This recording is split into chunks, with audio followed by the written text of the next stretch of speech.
This session is, we're going to talk about specifically 6th grade curriculum. And if I have one job I would like to do for you today, that's going to be just asking you to take a deep breath. A lot of the new standards are a little overwhelming for us. It's new terminology, new way of looking at teaching science. Really not a new way, probably the way we should have always been doing it, but it's incorporated in a way so it's more user-friendly for the teacher. So when we look at the new standards, we first notice the difference in past separated. If you remember our past objectives, they separated our process from our content skills. And so almost like they were two separate entities. And I think the framework does a lot better job at blending all of the branches, all of the tools, all of the things we need to be in science in one. So when you see a bunch of different terminology and a bunch of new wording, and don't feel overwhelmed, because it's similar to what we've been doing all along. They've just made it into one cohesive unit. And so I don't know how familiar you are with the standards. So I'm going to kind of go through step by step some of them. You may have had a class session already this morning that explained some. If I need to slow down or you don't understand something, stop me. But I also don't want to spend too long on something you already know. So the first thing I want to point out on the framework, and I love what Lawton Public Schools has done, the document they've done, because they explain all this, so if you forget what I've said, it's there for you. But one thing to note that was very helpful for me as a framework writer was how the color coding went. And if you see a color document, it's going to really help you. It's going to help teachers understand how to incorporate all the 3 dimensions into the one basic teaching unit. So the first thing we're going to look at is science and engineering practices. And those are going to be shaded in blue whenever you see them in any of the documents. And these are closer to the process standards from PASS. So we're going to ask students to ask questions and define problems. That's one of them. Develop and use models. Plan and conduct investigations. That sounds really familiar from PASS. Analyze and interpret data. Use math and computational thinking. Construct explanations and design solutions. Engage in argument for evidence. I think this one to me was one of the ones that was a little bit newer, that at least to me it was. And then obtain, evaluate, and communicate information. That was in PASS, but again, probably an area that I was weakest as a teacher. So these are the things that scientists do. And with the new standards, instead of thinking those as something separate, we're going to think about those in a cohesive unit with the other parts of science. And the state owner has done a really good job, and what they've done is they've hired different committees to go through, and one of the ones is the framework committee, and that's the one that I served on, and we are hopefully putting it in a more teacher-friendly form. And so if we know the science and engineering practices are in blue, and that's what we're looking for, the second dimension is the disciplinary core ideas, and these are going to be in green on the documents. And this is basically the content that we're going to be teaching, or the ideas. And this is going to expand the disciplines, especially at the middle school level. So physical science will be included in this. Life science will be included in earth and space science. And so I love, to me, color coding, and probably as science teachers, we probably are more visual learners. That's probably why we picked this discipline, but the color coding helps me sort that out, and hopefully it will help you sort it out as well. And then cross-cutting concepts, and they are always shaded in orange.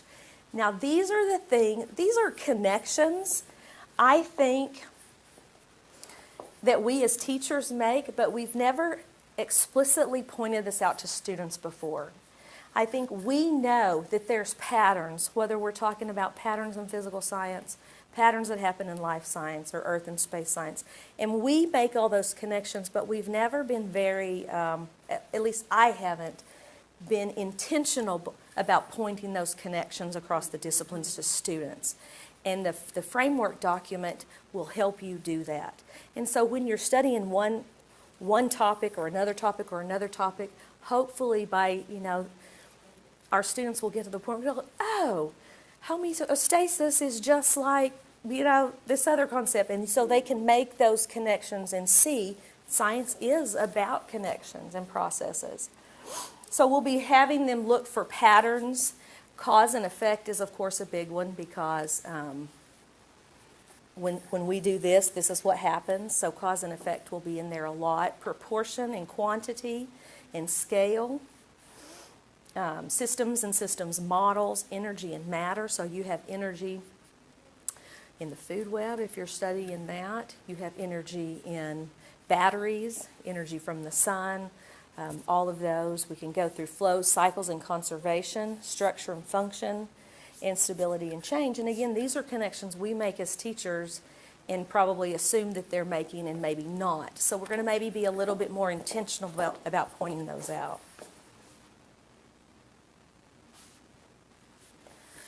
Okay, so if you'll look at that 6th grade document, I think it's page, let me double check, 24 on the LPS document. 25. So at the bottom of 25, we're going to specifically look at one bundle in 6th grade science. And let me talk just a second about what a bundle is. So you have all of the DCIs and the SEPs and that you're supposed to teach in 6th grade. And all these letters, I still have trouble remembering what they are.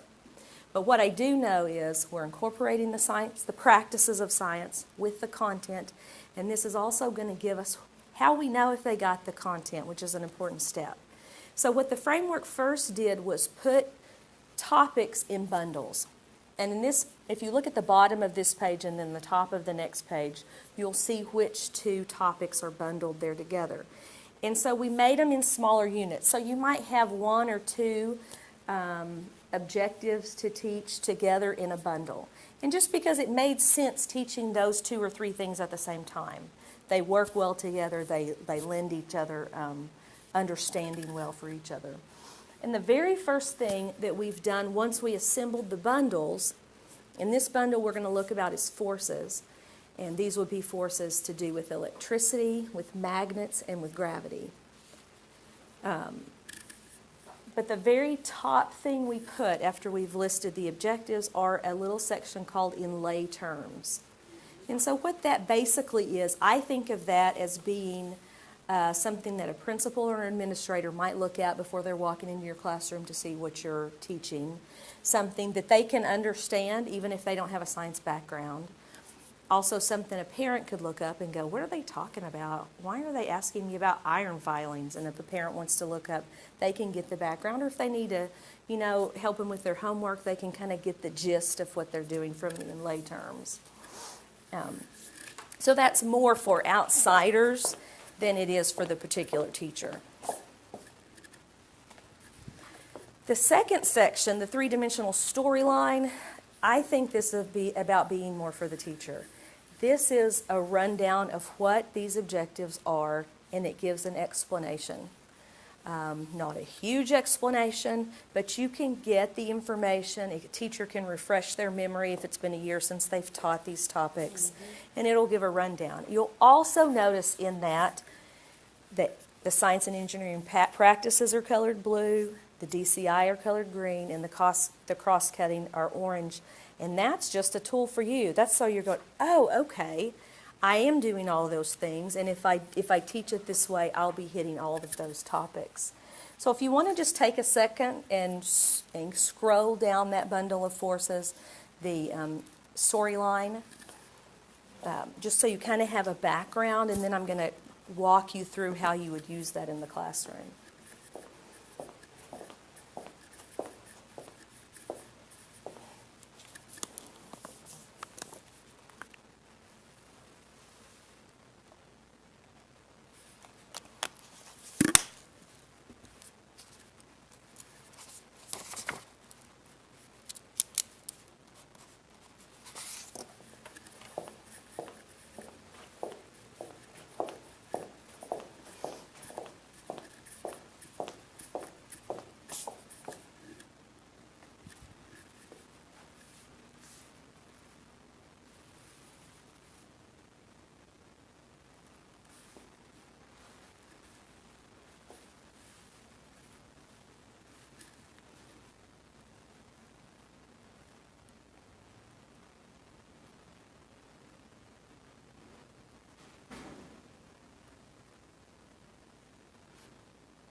Okay, so the storyline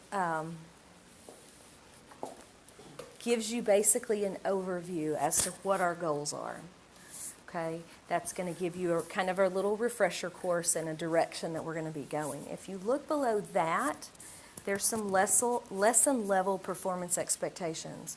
So these are the things that the framework committee felt, and hopefully you will too, felt would be, how do we know if they've learned this stuff in the storyline? How do they know? What can we actually observe that they've done to demonstrate or witness understanding? And so those are broken down on these are the things they can do.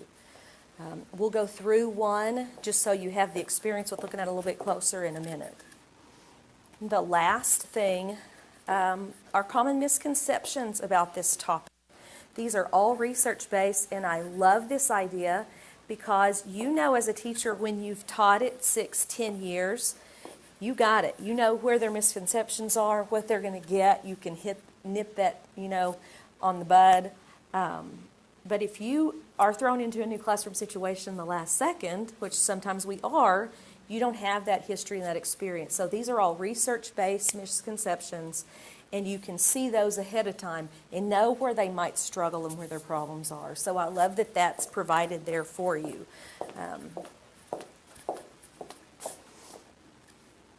Okay, so we're going to look a little bit more in depth at that forces bundle, just so you have a little bit experience using the document.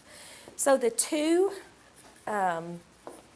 objectives that we'll be using with this bundle are MSPS 2-3, and you remember, I don't know if you have the experience, that's middle school, physical science, and then this is the objective number, so that's where that number comes from.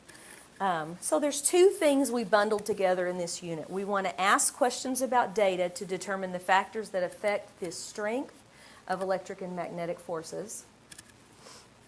And we want students who demonstrate understanding be able to conduct an investigation and evaluate the experimental design to provide evidence that fields exist between objects exerting forces on each other even though the objects are not in contact. Okay, so those are the things we're trying to have students understand by the time we finish this bundle. Now, the Lawton Public Schools, the document that they've done, has grouped forces to be taught. They've done a scope and sequence. Their scope and sequence allows forces to be taught in the month of February. So you have a month to teach that concept. And I love that they've included a scope and sequence, so it's great for us to have an idea about pacing on that. When we're a teacher in the classroom, though, and we're looking at this bundle, I think I will probably go through and look at these lesson level performance expectations. How will I know if the students got it or not? And these are some of the things I'm going to look at. So the first thing I'm going to let you experience is the second bullet. Students can analyze data about electric and magnetic forces in order to map the fields of attraction or repulsion. Okay? So what do you think that means? We want them to draw a model of forces of magnets. So we're going to try that out. I'm going to show you a couple of different ways you can do that. Just so you have a little bit of experience.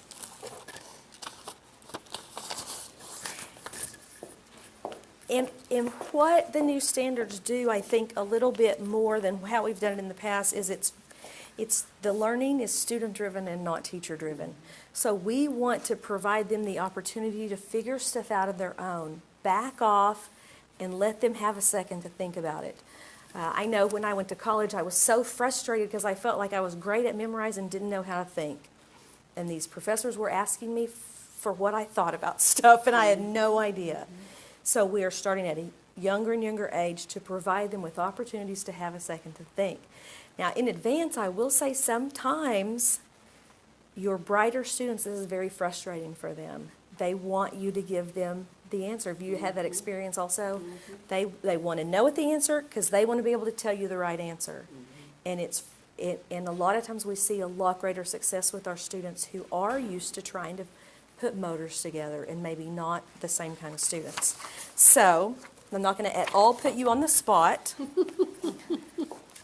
but I am going to give you some magnets and some iron filings. I had an emergency. Go ahead, take your Sorry. emergency. Got a fire alarm on at the school. Oh, no. Hopefully there's not a fire to go along with the alarm. I don't think there is, but... Okay, there's two ways, as just a little background, to do this as a teacher. The neat way, which science teachers are rarely ever neat, so it probably doesn't matter. These are the iron filings in the bag. You can, if you have them manipulate, you can have them pull filings. What you're wanting them to do is see the field lines that they can't see without the filings there. So I would probably first just give them the magnets. They love playing with them anyway. Let them see that one side doesn't go together and one side wants to. Then what you want, according to the second bullet, we want them to be able to map the fields. So the neater way, of course, is to keep them in the bag. Oh, yeah. And you can pull them out. And I'll let you kind of play and manipulate and try it out. Honestly, you see them better if you put the magnets under the white paper and then sprinkle the iron filings on top. But I want to give you a couple of minutes just to experience how the kids would. Would they be able to figure out? Are they going to find those field lines? Are they going to find them and then be able to draw them? And they are fascinated by magnets. We just got through doing a unit on magnets, and that they still go get them and are playing Still with them. get them and want. We're doing something else today. It's time to move on. Yeah. But right there, so many connections are being made and learning, and if we just give them time to be able to experience and try it out.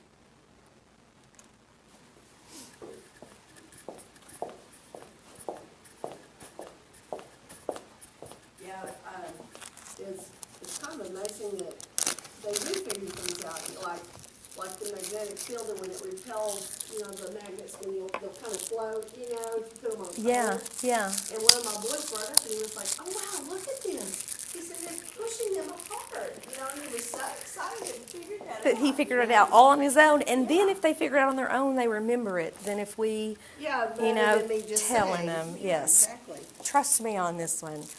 But I think that's the shift we have to make as teachers, and probably what we should have been doing all the time. But you have a lot of stuff to teach in a short amount of time, and sometimes you don't have a couple of days to. And that's the Hopefully, problem with the right new there. framework, we have a little bit more time to have them be able to do some of these experiences. So, of course, let me show you one other thing.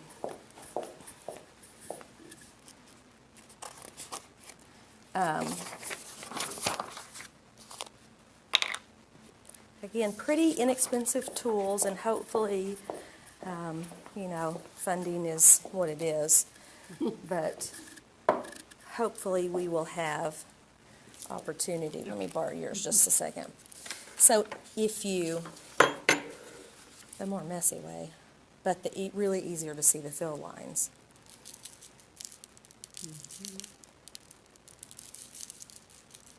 Is to actually do it that way. And then they could totally map out their field lines. And that would be easy for them to do. Now, that force exists even though we can't see it. And they can play, they can spread it out further, closer.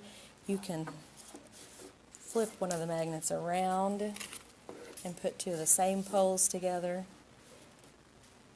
Okay, they don't look the same then. They don't make the circular. And so what I'm looking for as a teacher is I'm having them draw those lines. That's what my performance level expectation is. Can students analyze data about electric and magnetic forces in order to map the field lines of attraction or repulsion? So if you have that, manipulate, figure out, draw that out, they're going to come to those conclusions that those forces exist, even though when we have these magnets here side by side, you cannot see that force. Okay, we can't see gravity either, but that force exists. So that's the concept that we're trying to get them. Now, they've done the science and engineering practices. They've figured that out on their own. They've mapped the field lines. They've analyzed the data. So they looked, well, something must make those iron filings form lines and circles around that. So what could that be? So you lead them through the discussion then after they draw your field lines. And so that's basically where the difference is. Now, let's talk about a couple of other things that are up here that we could do along with this, and maybe something that you do in your classrooms already. So what about students can ask questions to be investigated to demonstrate that electric and magnetic forces can be attracted or repulsive. So what type of a thing could they do? You've got the magnets. How could they show that the magnets were attractive and repulsive?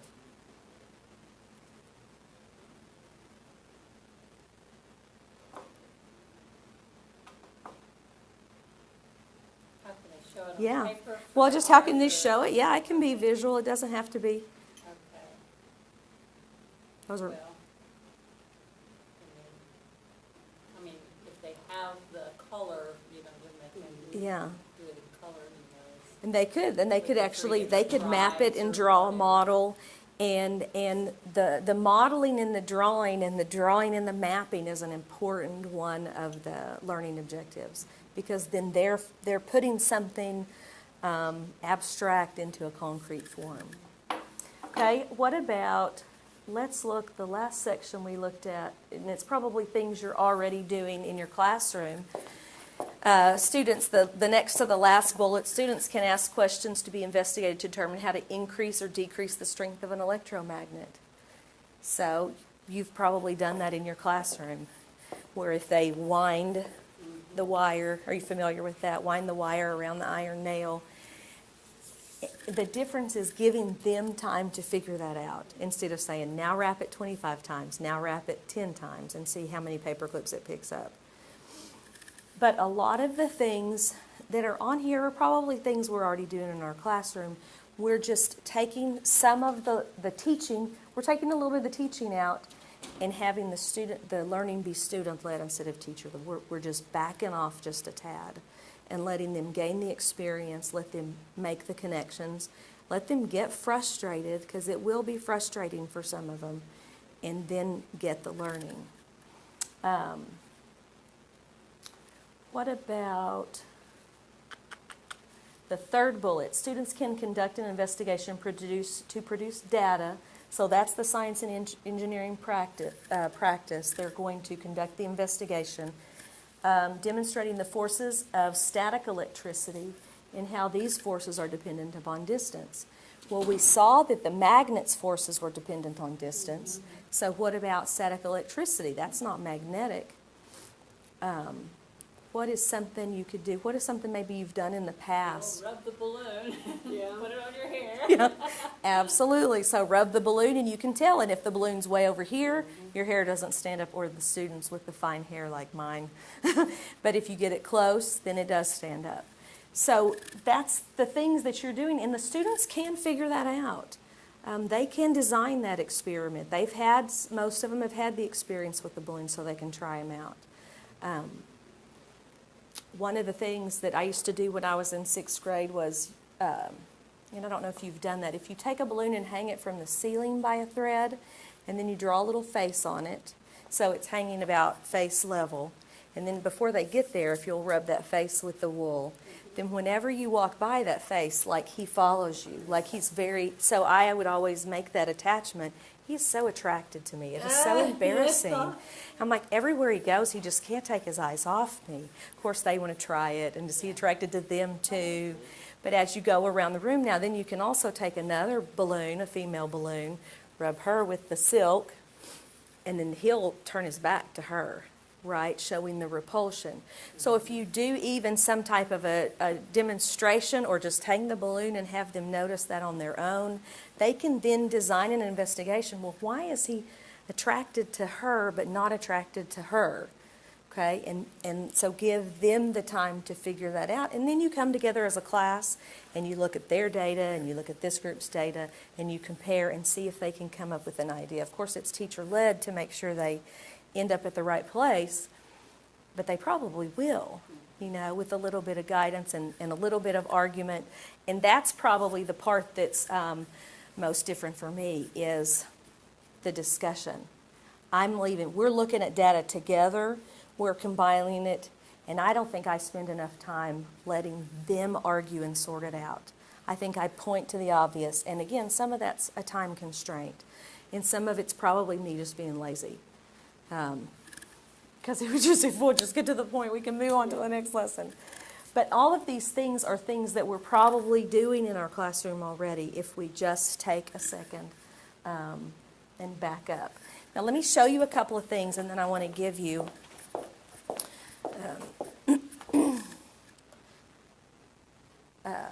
some of the future resources that will be coming out with the framework. We're starting the second phase of the framework, and we'll go through and give specific information and phenomenon ideas. So the iron filing idea would be a part of this. So you don't have to think of all that on your own. And as teachers, we need we need all the help we can get. And I'm so excited we're going to finally have something to draw from.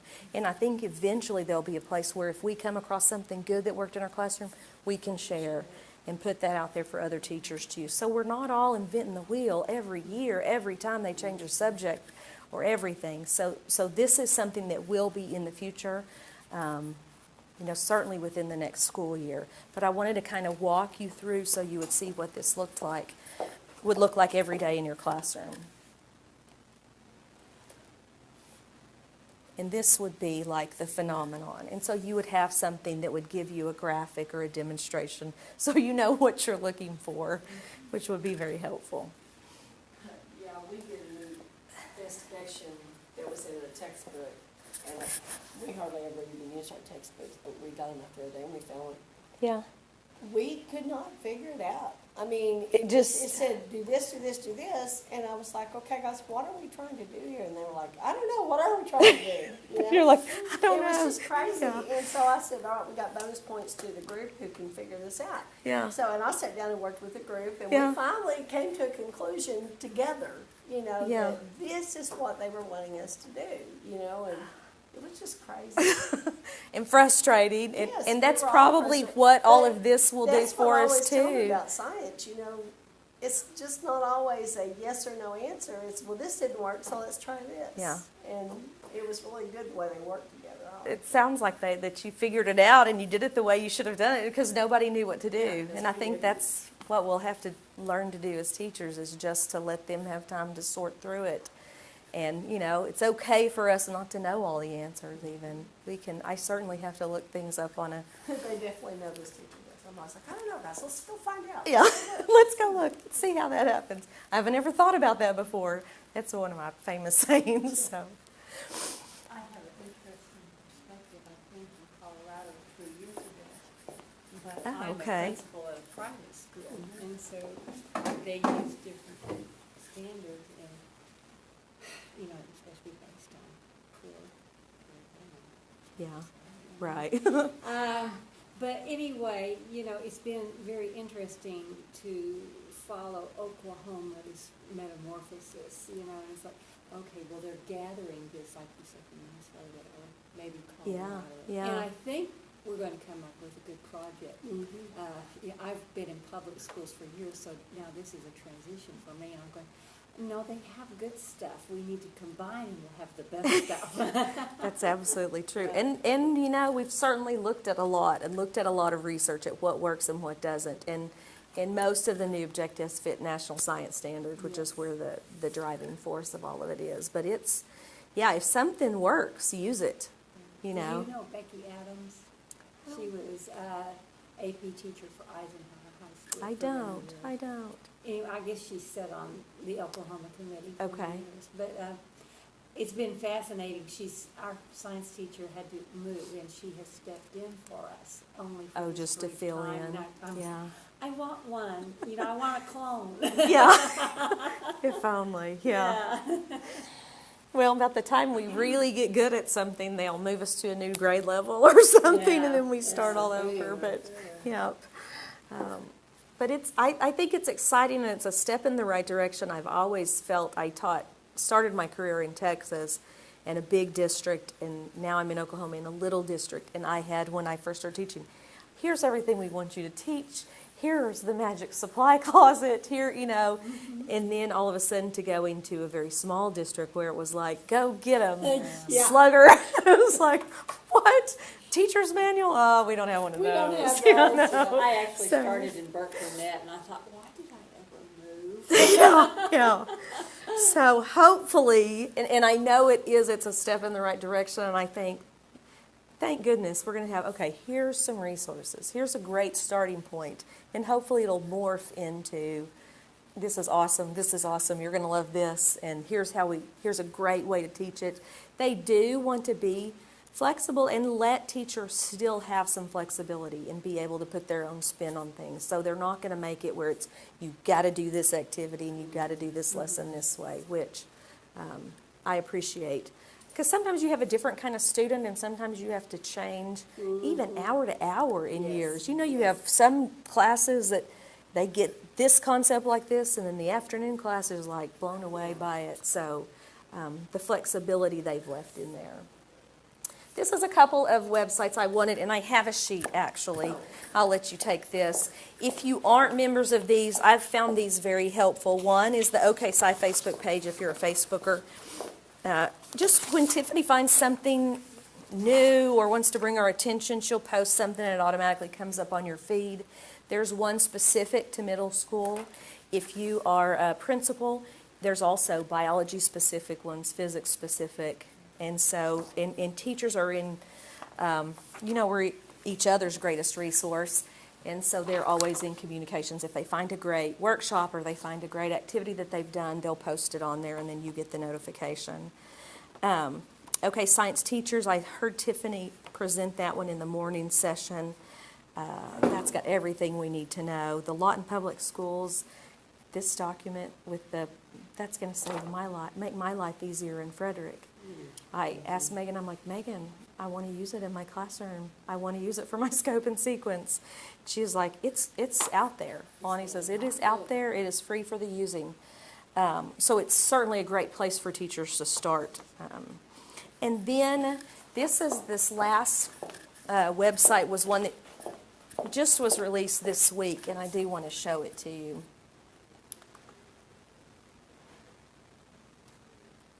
Let me pull it up.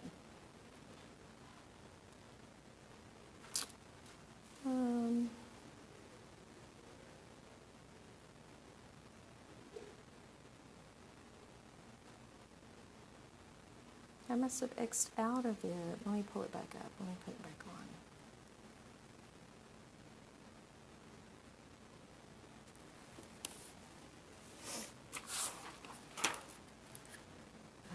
SD.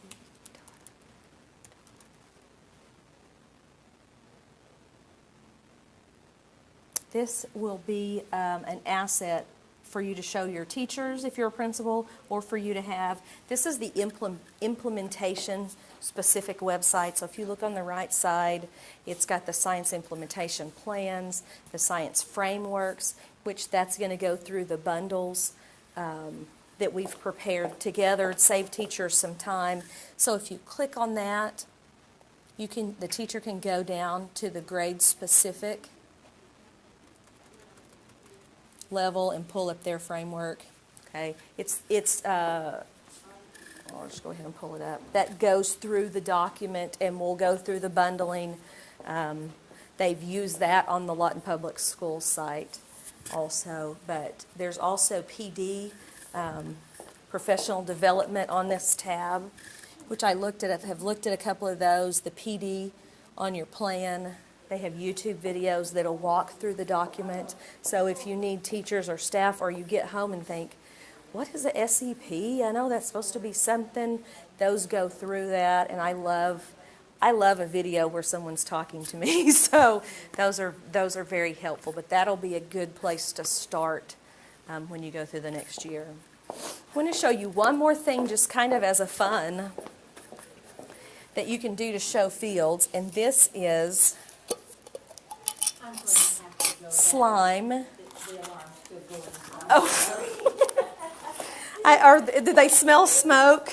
No. No, it's a false alarm. The wind set it off or what? So that Oh, we is. saw this. Did you see this Well, I didn't online? make this, but we saw it online, and one of the kids said, "I'm going to go home and do this." And I said, "Well, do that. And when you do, bring it back," Yeah. because they thought it was so cool. So it's just the slime, but we've put the Yes. filings in. But if you have to use a good magnet. Those bar magnets are not good. Oh, enough. really?